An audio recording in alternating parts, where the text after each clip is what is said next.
Welcome to my YouTube channel. This is a Docker crash course for Angular and .NET Web Developer. So this is the second video. In the previous video, we saw some basic Docker commands and we created one simple Docker container and we saw images, etc. And we saw how can we remove image and container. And in this video, I am going to uh, add our Angular source code in the Docker container and in this current machine I don't have even node installed and without installing a node on my machine I will show you how we can install the node in the container and how we can run our Angular application. So let's start. So let's check node installed in my machine or not. So node then version and I can see that node is not recognized. So this is my Angular application. You can take any Angular application and let's open package.json file. So let me open with notepad++. So yeah, and here to start with the Angular application, first I need to install my packages and then I can run it, right? So let me add one more command. Let's come to bottom and let me add one more command. We can give it as a docker and I'm going to give npm install first and then I want to run it, so I can say ng serve after that. So let's paste it here and save this. Now next step is let's navigate to our Angular project. So let me add my Angular project root path here. So let me paste it here. Let's copy and let's paste it in the our PowerShell window and enter. So now my terminal is at my Angular project. And one more thing I need to add in the package.json, I need to define my host to run on localhost. So let me add a host here. So let's add a host and then we can give 00 for localhost.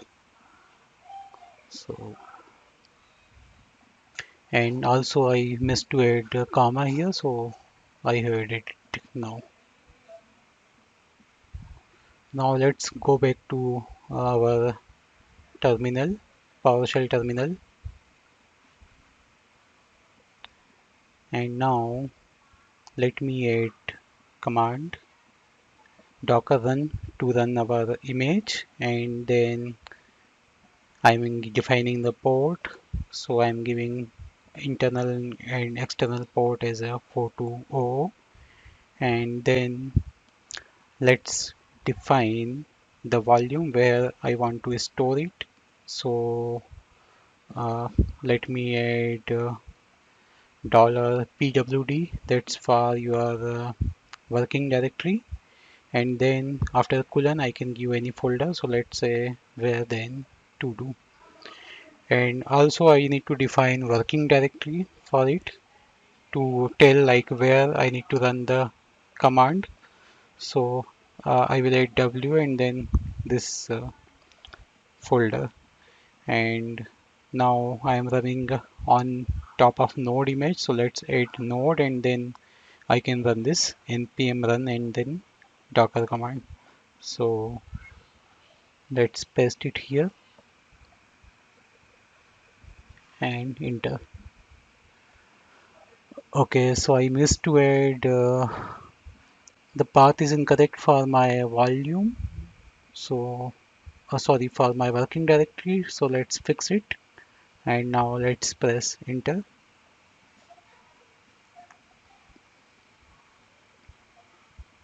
So I can see that my npm run docker command is started. Let's wait for some time to execute this command. So after execution of the command, if I open that Docker for desktop and I can see one new node image and one new container. So if I click on this, so I can see in the log my Angular application has compiled successfully, and I can see that I can browse it on the below URL. That compilation successful message I can see in the my Docker container log. So now let's open our browser and let's navigate to localhost 4200. And great, so I can see my Angular application is running, and even I don't have Node installed in my machine, but it's there in the container. So let's re-verify Node presence in my system. So let me run again Node, then v for version, and I can see that Node is not recognized. And let's search in the start menu. So I don't see any Node program. Now first let's stop this. So I can press Ctrl plus C. So now let's clear this terminal. So I can say CLS, and now let's see for our containers available. So I can see the container. I am not giving A because our container is still running. Now what I want is I want to inspect my container. So I can give command docker inspect, and then I can take the ID. So I can give any 3 or 4 characters. So let me take this from here, and let's press enter. So we can see this network in bridge, which we are going to discuss in upcoming video. We can see port what we have defined, and now let's scroll up so I can see this volume. So this volume is the same volume what we defined when we created this container. When we give our run command, so we define v as a volume, and we define the folders for that. So this is a volume where it's being available. So now what is next? Yeah, in the next video here, instead of giving a command in the terminal, we are going to create one Docker Compose file for our Angular application, and then we will run our Angular application on container using a Docker Compose file. So that's all for this video. Thank you for watching.